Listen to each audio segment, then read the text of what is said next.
ادب سرائے صفحات سے سماعت تک۔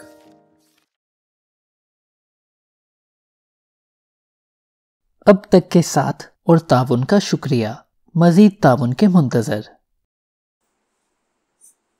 ادب سرائے انا ہی دشمن ہے، پارٹ 8۔ اپنے آپ کو قابو میں رکھو۔ میں نے مشاہدہ کیا ہے کہ وہ جنہوں نے عظیم ترین نتائج کو پایا تکمیل تک پہنچایا وہ لوگ ہیں جنہوں نے خود کو اپنے جسم کے اندر رکھا، جو کبھی بھی جذباتی نہیں بنے یا اپنے آپ کو قابو میں نہیں رکھا، بلکہ ہمیشہ پرسکون، صابر، نرم خو اور خود کے حکمران رہے۔ Booker T, Washington. وہ لوگ جو جیکی رابنسن کو ایک جوان آدمی کی حیثیت سے جانتے تھے، وہ ممکنہ طور پر یہ پیشگوئی نہیں کر سکتے ہوں گے کہ ایک دن وہ اسے میجر لیگ بیس بال کا پہلا سیاہ فام کھلاڑی ہوتا ہوا دیکھیں گے۔ نہ صرف یہ کہ وہ جوہر کمال کا حامل یا کہ آخرکار سفید بیس بال کا متحد کرنے کا ناقابل ادراک خیال رکھتا تھا، یہ ہے کہ وہ درست طور پر اس کے روکنے اور توازن کے لیے جانا جاتا تھا۔ انفوان شباب کی حیثیت سے رابنسن دوستوں کے ایک چھوٹے گروہ کے ساتھ دوڑا جو خود کو ہمیشہ مقامی پولیس کے ساتھ مسئلے میں پاتے تھے۔ اس نے اپنی ساتھی طالب علم کو جونیئر کالج کے پکنک میں جھوٹے اور غلط الفاظ استعمال کرنے پر لڑائی کا چیلنج دیا۔ باسکٹ بال کھیل میں اس نے چھپ چھپا کر اپنے سفید فام حریف کو گیند سے خلاف قاعدہ اتنی قوت سے ضرب لگائی کہ بچے کا خون خوب بہہ رہا تھا۔ اس کو ایک مرتبہ سے زیادہ چیلنج دینے اور پولیس سے بحث کرنے پر گرفتار کیا گیا، جس کو وہ سمجھتا تھا کہ اس کے ساتھ ناانصافی کی گئی ہے۔ UCLA میں اس نے اپنی آغاز سے پہلی رات اس سے ایک افسر نے بندوق بھی برآمد کی تھی، ایک سفید فام آدمی سے لڑائی کرنے کی وجہ سے جیل میں گزاری، جس سے اس کے دوستوں کی بے عزتی کی تھی، اور اس کے علاوہ نسلی امتیاز کے خلاف احتجاج کو اکسانے کی افواہوں میں شامل ہونے کے بعد جیکی رابنسن نے مؤثر طور پر اپنے کیریئر کا اختتام فوجی افسر کی حیثیت سے کیمپ ہوڈ میں 1944 میں کیا، جب ایک بس ڈرائیور نے اس پر دباؤ ڈالنے کی کوشش کی کہ وہ عقبی نشست پر جا کر بیٹھے، اس کے باوجود کہ قانون بسوں میں امتیاز کرنے کو منع کرتا تھا۔ دلیل دے کر اور ڈرائیور کو کچل کر اور پھر اپنے بالا افسر کو جھگڑے کے بعد براہ راست چیلنج کرنے کی وجہ سے اسے متعدد واقعات کے سلسلوں سے گزرنا پڑا جو آخرکار اس کے کورٹ مارشل پر منتج ہوئے۔ اس کے باوجود وہ بے گناہ قرار دیا گیا، وہ اس کے تھوڑے دنوں بعد برطرف کر دیا گیا۔ یہ ٹھیک طرح قابل تفہیم اور انسانی نہیں ہے کہ جو اس نے کیا وہ ممکنہ طور پر کرنے کے لیے درست تھا، کیونکہ وہ کسی اور کو اس طریقے سے برتاؤ کرنے کی اجازت کیسے دے؟ کوئی بھی اس کے لیے کھڑا نہیں ہو سکتا تھا سوائے اس کے جو وہ کبھی کبھار کرتا تھا۔ کیا وہاں اتنے اہم اہداف نہیں جو ہم کسی کے ساتھ انہیں حاصل کرنے کے لیے سامنے رکھیں؟ جب برانچ فکی بروکلن ڈوجرز کا مینیجر اور مالک تھا، اس نے جیکی کی قوت کو بیس بال میں پہلے کھلاڑی کے طور پر اپنی ٹیم میں شامل کیا۔ وہ صرف ایک سوال رکھتا تھا، کیا آپ میں خوبیاں ہیں؟ میں دیکھ رہا ہوں۔ رکی نے اس سے کہا، گیند کے لیے کھلاڑی خوبیوں کے ساتھ مقابلے سے پیچھے نہیں ہٹتا۔ حقیقت میں ان کی مشہور ملاقات میں رکی نے توہین کا ادراک ادا کیا جو رابنسن کو ممکنہ طور پر تجربہ کرنا تھا۔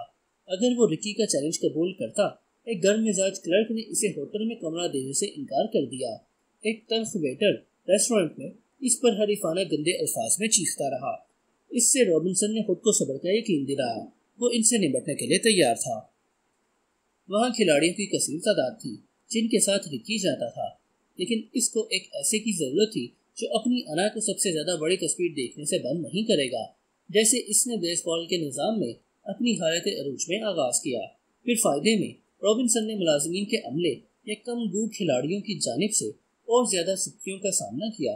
وہاں ایک جارے ہم مرتبہ کی طرف سے پھپتی کسنا، تحقیر کی آوازیں نکالنا، بھڑکانا، منجبل کرنا، حملہ کرنا، زخمی کر کے جسم کا کوئی حصہ ناکارہ کرنا یا حتیٰ کہ قتل کر دینے کی مہم بھی شامل تھی۔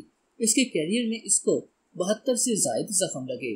دوسرے کھلاڑیوں نے اس کی کمزور ایڑی کے وتر کو زخم لگا کر تقریباً کھیل سے باہر کر دیا، اور وہ اپنی باہر کو نکلی ہوئی نوکیلی کیلوں سے اس کی طرف نشانہ لگاتے رہے تھے، اور وہ ان پکاروں پر کچھ نہیں کہتے کہ اس کو دھوکہ دیا گیا اور کھیل کو روک دیا جاتا جو اس کے حق میں نہیں تھا۔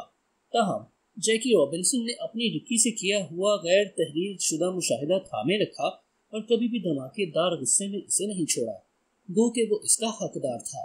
حقیقت میں 9 سالوں میں لیگ میں اس نے کبھی بھی کسی کھلاڑی کو اپنے مکے سے ضرب تک نہیں لگائی تھی۔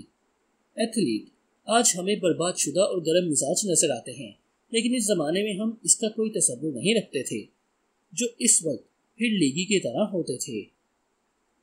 سن 1956 میں ٹیڈ ولیم کھیل کی تاریخ کے سب سے زیادہ تعظیم اور احترام کے قابل کھلاڑیوں میں سے ایک کو اپنے مداحوں کی طرف سے ایک مرتبہ تھوکتے ہوئے پکڑا گیا۔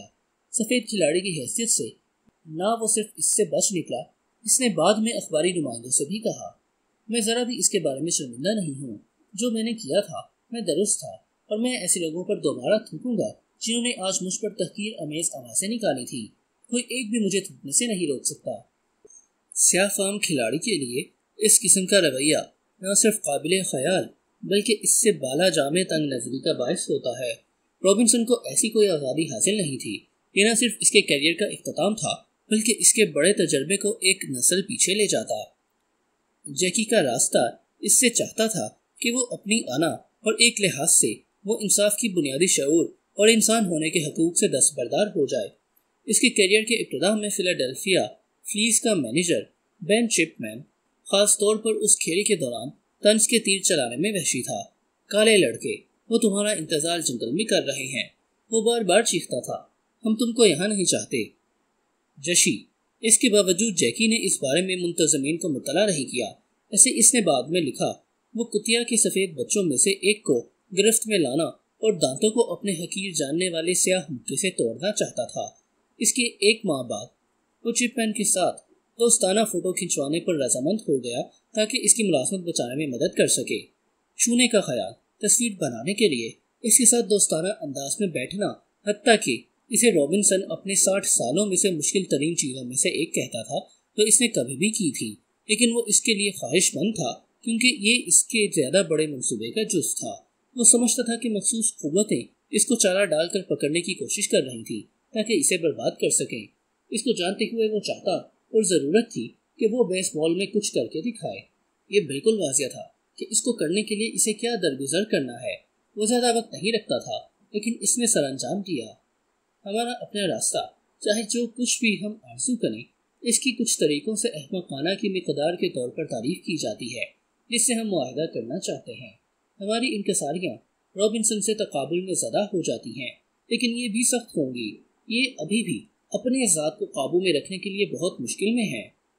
فائٹر بیس روٹین کبھی کبھار حرف آر اپنے دونوں ہاتھوں پر لڑائی سے پہلے لکھتا ہے۔ آر سے مراد رسٹنگ ہوتی، جس کے معنی غیر اندیزی زبان میں سکون ہوتے ہیں۔ غصہ ور ہونا، جذباتی ہونا، خود کو قابو میں نہ رکھنا دائرہ میں ناکامی کا نسخہ ہے۔ آپ نہیں ہو سکتے، جیسے جان سٹین بیک نے ایک مرتبہ مدیر کو لکھا تھا۔ مزاج میں لچک غصہ جیسی مایوس سے پناہ گاہ ہے۔ آپ کی انا یہاں آپ کی کوئی مدد نہیں کرتی، چاہے آپ ناشر، نقاد، دشمنانہ یا متلون مزاج بالا افسر سے جد و جہد کر رہے ہوں۔ یہ کوئی اہمیت نہیں رکھتا کہ وہ سمجھ نہیں رہے یا آپ بہتر جانتے ہیں۔ یہ اس کے لیے بہت زیادہ جلدی ہوتا ہے، یہ اس کے لیے بہت جلد ہوتا ہے۔ اوہ، آپ کالج گئے تھے، اس کا یہ معنی نہیں ہوتا کہ دنیا اس حق سے آپ کی ہے، بلکہ یہ آئیوی پوش لیگ تھی۔ اچھا، لوگ ابھی تک آپ سے غریبانہ برتاؤ کر رہے ہیں اور انہوں نے ابھی تک آپ پر چیخا نہیں ہے۔ آپ لاکھوں ڈالر یا ایک دیوار انعامات سے بھری ہوئی رکھتے ہیں، اس کی نئے میدان میں کوئی اہمیت نہیں ہوتی جس سے نپٹنے کی آپ کوشش کر رہے ہیں۔ اس کی کوئی اہمیت نہیں آپ میں کتنا جوہر کمال موجود ہے، آپ کے کتنے عظیم تعلقات ہیں، کتنی دولت آپ رکھتے ہیں۔ جب آپ کچھ بامقصد کرنا چاہتے ہیں، آپ اس برتاؤ کے ماتحت ہوتے ہیں جو لا تعلقی سے بالکل واضح طور پر سبوتاژ ہونے تک پھیلا ہوتا ہے۔ اس کو شمار کرو، اس منظر نامے میں انا قطعی طور پر اس کی مخالف ہوتی ہے جس کی ضرورت ہوتی ہے۔ کون جذبات سے چاروں طرف جھٹکا دیا جانا برداشت کر سکتا ہے یا یہ یقین کرتا ہے کہ آپ انسانیت کے لیے خدا کا تحفہ ہیں یا بہت زیادہ اہم ہیں، بھلا آپ کو کسی بھی چیز کے ساتھ رکھا جائے جس کو آپ پسند نہیں کرتے ہو۔ وہ جو اپنی انا میں تخفیف کر لیتے ہیں سمجھتے ہیں کہ یہ آپ کی تذلیل نہیں کرتا، جبکہ دوسرے آپ کے ساتھ غریبانہ برتاؤ کرتے ہیں، یہ ان کی تذلیل ہے۔ آگے اوپر سکیاں اور برطرفیاں ہوں گی، یک طرفہ سمجھوتے تھے، آپ اس پر چیختے ہوں گے۔ آپ پس منظر میں رہ کر کام کرتے ہیں تاکہ کچھ نہ کچھ بچا کھچا حاصل کرنے جو آسان ہو۔ آپ کو یہ سب غصہ ور بنا دے گا، یہ آپ کو واپس لڑائی کرنے کے لیے اکسائے گا، یہ آپ کو یہ کہنے پر مجبور کرے گا میں اس سے بالا تر ہوں، میں اور زیادہ کا حقدار ہوں۔ بلا شبہ آپ اسے دوسرے لوگوں کے چہروں پر پھینک دیں گے۔ بدتر، آپ دوسرے لوگوں کے چہروں میں داخل ہونا چاہیں گے، وہ لوگ جو احترام، شناخت یا انعام کے حقدار نہیں لیکن حاصل کر رہے ہیں۔ حقیقت میں وہ لوگ اکثر اپنے میں آپ کے بجائے خود اعتمادی پیدا کرتے ہیں، جیسے کوئی ایک آپ کو سنجیدگی سے شمار میں نہیں لاتا جو آپ پسند کرتے ہیں۔ جذبہ ان کو درست کرتا ہے، جیسے ہم سب یہ کہنا چاہتے ہیں، کیا تم جانتے ہو میں کون ہوں؟ آپ ان کو یاد کرانا چاہتے ہیں جو وہ بھول چکے ہیں۔ تمہاری انا اس شمولیت کے لیے چلاتی ہے، بجائے اس کے آپ ضرور کچھ نہیں کرتے۔ اسے اٹھاؤ، اسے کھاؤ، یہاں تک تم بیمار ہو جاؤ، اسے برداشت کرو، خاموشی سے اس سے برش سے صاف کرو اور زیادہ سخت کام کرو، کھیل کھیلو، آواز کو خدا کی محبت پہ نظر انداز کرو، اس کو تمہیں انتشار میں مبتلا کرنے کی اجازت مت دو۔ قابو میں رہنا ایک مشکل مہارت ہے لیکن اہم ہے۔ آپ اکثر للچائے چاہو گے، آپ ممکنہ طور پر اس پر قابو بھی پالو گے، کوئی ایک بھی اس کے ساتھ کامل نہیں ہے، لیکن ہم ضرور کوشش کرتے ہیں۔ یہ وقت سے بے نیاز حقیقت ہے کہ بلند اور آنے والا خندق میں چھپے ہوں کی گالیاں لازماً برداشت کی جائیں۔ رابنسن 28 سال کا تھا جب اس نے ڈوجرز کے ساتھ آغاز کیا۔ وہ پہلے ہی وافر مقدار میں بقایا جات سیاہ فام، مرد اور سپاہی کی حیثیت سے ادا کر چکا تھا۔ ابھی تک اس پر دوبارہ یہ کرنے کے لیے دباؤ تھا۔ یہ زندگی کی ایک افسوسناک حقیقت ہے کہ نئے جوہر کمالوں کو متواتر چھوڑ دیا گیا، اور حتیٰ کہ جب تسلیم کیا گیا اکثر وہ بلا کسی تحسین و توصیف کے ہوتا ہے۔